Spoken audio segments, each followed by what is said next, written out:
घमंडी पेड़। भवानीपुर गांव में एक बरगद का पेड़ था।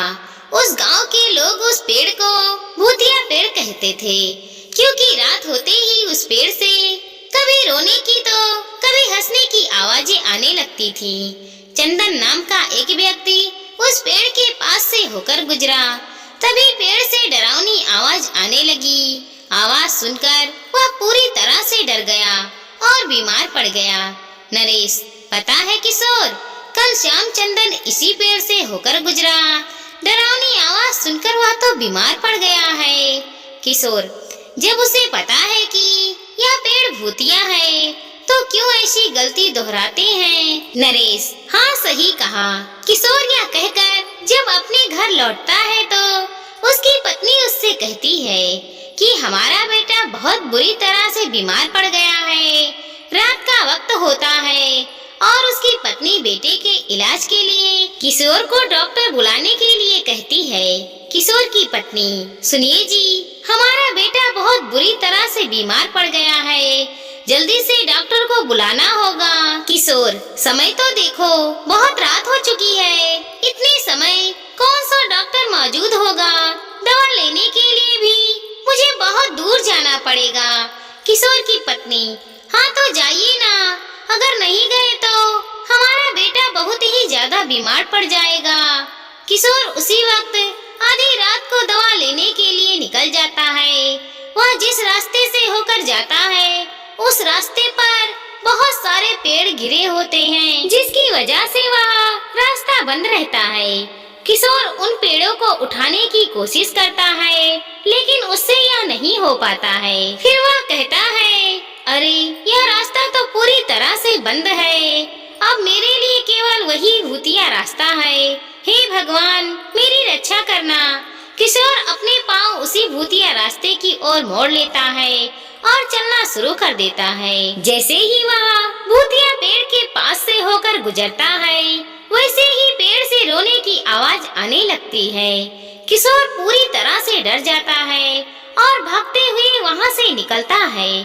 कुछ समय बाद किशोर दवा लेकर वापस लौटता है।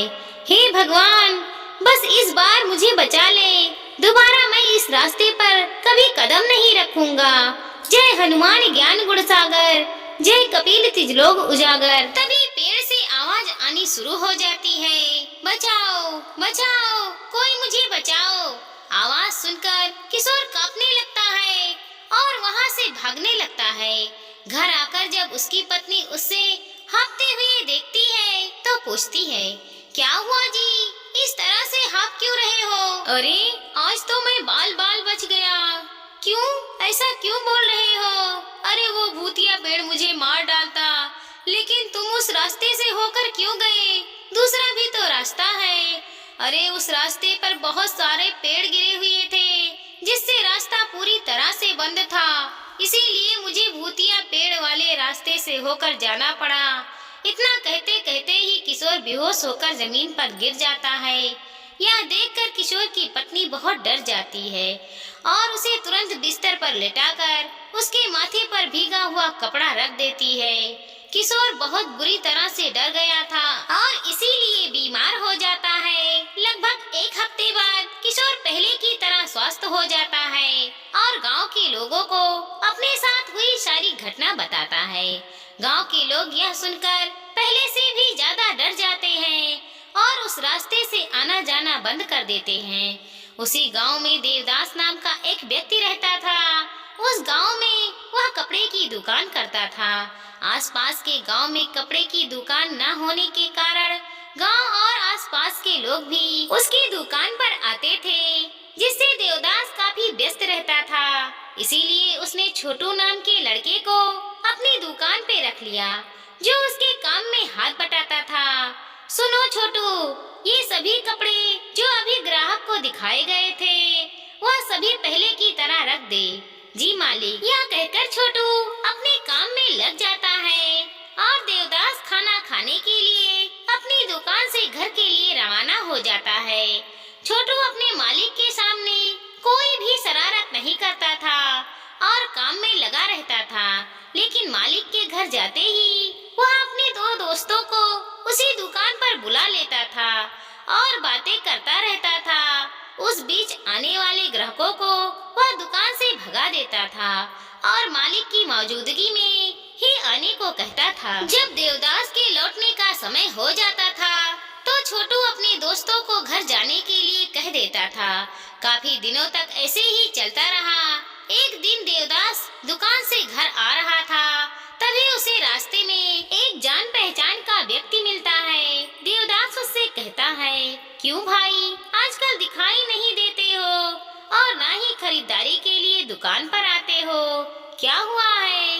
अरे कुछ नहीं भैया, गया तो था तुम्हारी दुकान पर कुछ दिन पहले, लेकिन वहाँ छोटू कुछ लड़कों के साथ दुकान पर बैठा था और उसने कहा कि जब मालिक हो तभी दुकान पर आना, उनकी मौजूदगी में ही कपड़े बेचे जाएंगे।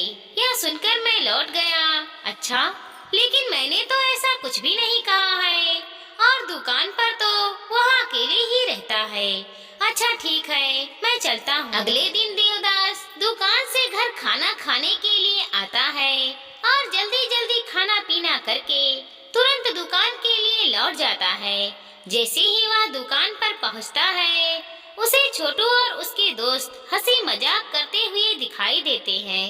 वह छोटू को डांटते हुए कहता है, क्यों बे छोटू, यह दुकान है या धर्मशाला? दोस्तों से बात करनी है तो घर जाकर करना, निकलो मेरी दुकान से और कल से काम पर भी मत आना। छोटू देवदास की डांट फटकार सुनकर बहुत गुस्सा होता है, क्योंकि उसे उसके दोस्तों के सामने डांटा गया था। दुकान से बाहर निकलकर छोटू अपने दोस्तों से कहता है, मालिक ने ये ठीक नहीं किया, अब मुझे इन्हें सबक सिखाना होगा। सबक? कैसा सबक? छोटू कहता है, क्यों ना रात को मालिक को उसी भूतिया पेड़ से जाकर बांध दिया जाए, फिर जो भी होगा उससे मालिक की अकल ठिकाने आ जाएगी। देवदास जब रात को दुकान बंद करके घर लौट रहे थे तो पीछे से छोटू ने उनकी आंखों पर पट्टी बांध दी, जिससे देवदास को कुछ भी दिखाई नहीं दे रहा था। छोटू और उसके दोस्तों ने मिलकर देवदास को उसी पेड़ से जाकर बांध दिया और पीछे से उनकी आंख की पट्टी खोल दी और वहां से बिना आवाज किए भाग गए। देवदास को यह पता भी नहीं था कि उसके साथ यह सब किसने किया, लेकिन जब उसे पता चला कि वह भूतिया पेड़ से ही बंधा हुआ है तो वह डरने लगा। लेकिन किसी तरह हिम्मत बनाकर वह अपने हाथ को आगे पीछे कर रहा था, जिससे कुछ ही टाइम में उसके हाथ की रस्सी ढीली हो गई और उसके हाथ खुल गए। हाथों को इधर उधर करते समय पेड़ से बंधा एक लाल धागा भी खुल गया। देवदास सारी रस्सियों को खोलकर घर के लिए भागने ही वाला था कि तभी अचानक सामने से तेज रोशनी हुई और उसमें से एक नन्ही परी निकलकर बाहर आई। देवदास यह देखकर हैरान हो जाता है और पूछता है, तुम कौन हो? नन्ही परी जवाब देती है, मैं एक परी हूँ और यह पेड़ कोई साधारण पेड़ नहीं है, बल्कि एक जुदाई पेड़ है। इस पेड़ की रक्षा के लिए मुझे एक दानव से लड़ना पड़ा, लेकिन उस दानव ने धोखे से मुझे इस पेड़ में कैद कर दिया। मुझे नहीं पता, लेकिन मैंने तो केवल अपने हाथों की रस्सी को खोला है। शायद रस्सी खोलते समय लाल धागा भी खुल गया होगा। हाँ, लाल धागे से ही उसने मुझे इस पेड़ के अंदर कैद कर दिया था, लेकिन मैं अब आजाद हूँ। यह कहकर नन्ही परी गायब हो जाती है और तभी जुदाई पेड़ बोलने लगता है, तुमने आज नन्ही परी को ही आजाद नहीं किया है, बल्कि मेरी शक्तियों को भी दोबारा जिंदा किया है। बोलो तुम्हें क्या चाहिए? मुझे कुछ नहीं चाहिए, बस मैं इतना जानना चाहता हूँ कि यह सब मेरे साथ किसने किया है। जुदाई पेड़ कहता है, अच्छा ठीक है, तुम अब घर जाओ। सुबह होते ही जिस किसी ने भी तुम्हें सताया है वह इस पेड़ से उल्टा लटका हुआ मिलेगा। देवदास घर चला जाता है और रात को जुदाई पेड़ अपनी शक्तियों से उन तीनों को अपने पास बुलाता है और उसे उल्टा करके पेड़ से लटका देता है। देवदास जब सुबह होते ही पेड़ के पास जाता है तो उसे छोटू और उसके बाकी के दो दोस्त पेड़ से लटके हुए दिखाई देते हैं। देवदास कहता है, अच्छा वह तुम थे, अब तुम्हें मैं सबक सिखाऊंगा। देवदास पुलिस को बुलाता है और उन तीनों शैतान बच्चों को उनके हवाले सौंप देता है। जुदाई पेड़ से नन्ही परी आजाद हो चुकी थी, इसीलिए अब उस पेड़ से किसी भी तरह की रोने या हंसने की आवाज नहीं आती थी, जिससे धीरे धीरे गांव के लोग उस रास्ते से आना जाना शुरू कर देते हैं और रात को भी लोग बिना डरे उस रास्ते से आते जाते रहते हैं। जुदाई पेड़ अब उस गांव के लोगों की मदद करने लगा था। गांव के लोग अपनी समस्या लेकर उस पेड़ के पास जाते और पेड़ उनकी समस्या को हल कर देता था। दोस्तों, जुदाई पेड़ अपनी आजादी से खुश होकर लोगों की मदद करता था, उनके हौसलों को जीतता था। धीरे धीरे वो गांव का राजा बन चुका था। दोस्तों, हमारी छोटी सी कहानी को लाइक करें, शेयर करें और सब्सक्राइब करें।